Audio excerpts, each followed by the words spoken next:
All right, so we're going to go over potentially how to use hand wraps. Whether you want them for wrist protection or not, I highly recommend them. I find I don't use them for wrist strength or for my knuckles or anything else.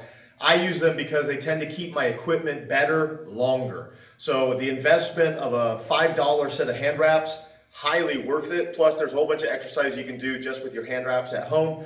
But ultimately, if you look down, I've got two different lengths that are on the floor. I've got some short ones and I've got some long ones.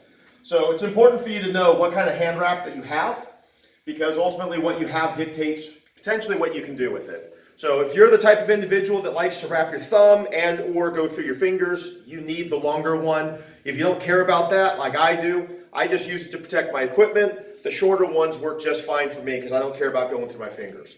All right, so we're gonna grab the longer one. Each one comes with a loop on the end. My personal preference is I always go away from my thumb. So I put the loop onto my thumb. And the reason why I go away from my thumb is so that when I put the strap on my hand and then I make my fist, this physically tightens the entire assembly around my hand. If I go the other way and I start to wrap and then I make a fist, this tends to come off my thumb in the middle of the exercise and my hand wrap starts to come undone.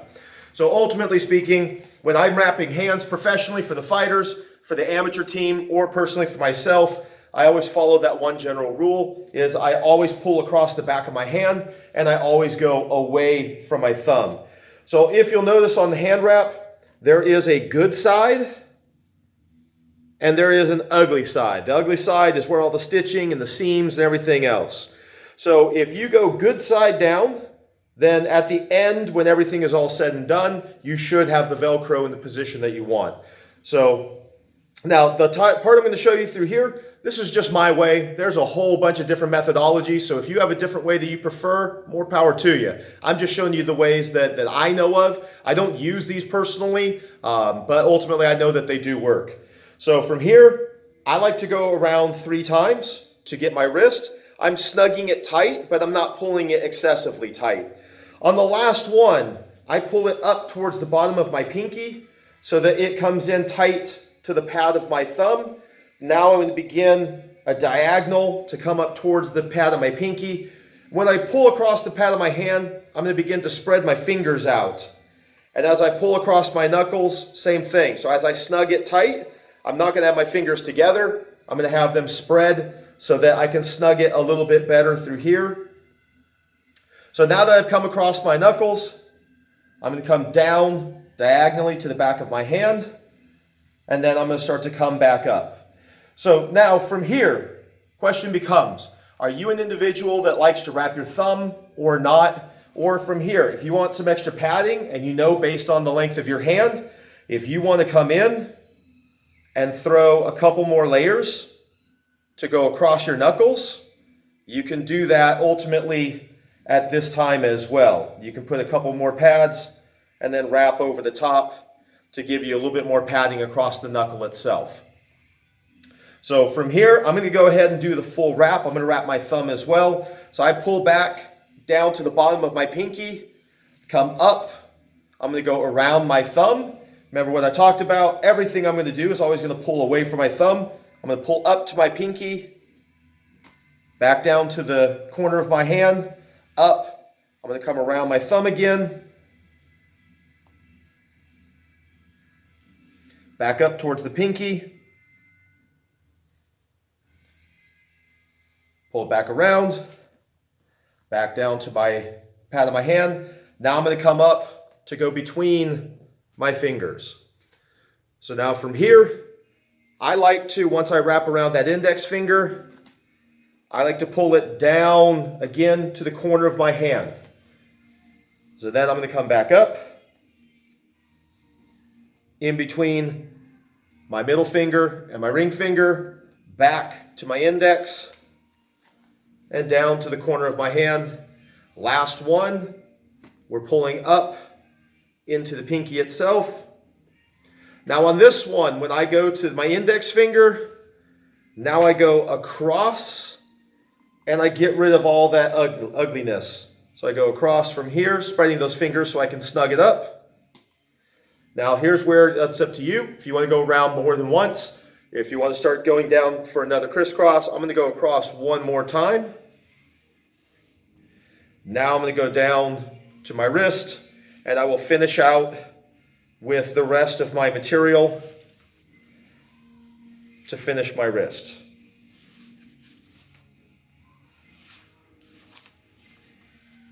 Now, from here, if for some reason, while you're going through the fingers, things become twisted, all you're going to do, you just put a little twist in, and then when you're done, everything should come in. Got our nice little Dark Wolf branded. So that's my hand wrap. That includes lacing between the fingers and also includes reinforcing the thumb. So now I'll take this one off and I'll use the small one and I'll show you on that one. This is the wrap that I personally use because again, I use it more just to protect my equipment. I do find that if I can limit the amount of sweat that gets inside my gloves, they dry out faster, the lining lasts longer. So same rules. I start with the loop. I go ugly side down. I go around my wrist.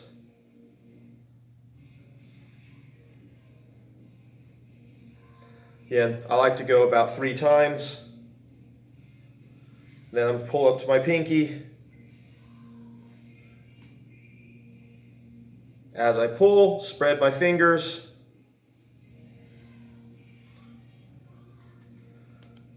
I go around a couple times. Then I begin my X's. X's are your stability, which I should have spread these out first.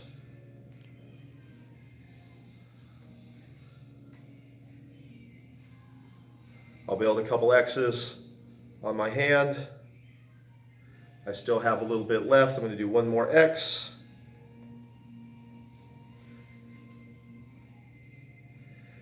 At the end, I like to go one time around, get rid of the ugliness on the back of the hand. Then I'll finish out with my wrist.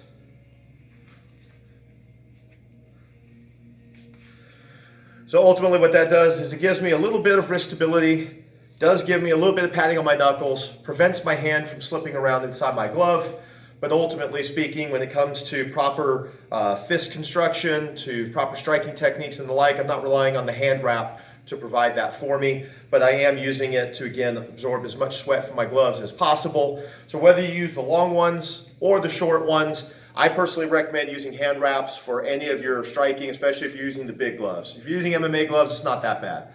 But ultimately, hopefully this should help you guys out in regards to using some of the hand wraps with either short or long variations. I mean, you can mix and match. You don't have to wrap your thumb, you don't have to go between your fingers, all that's personal preference.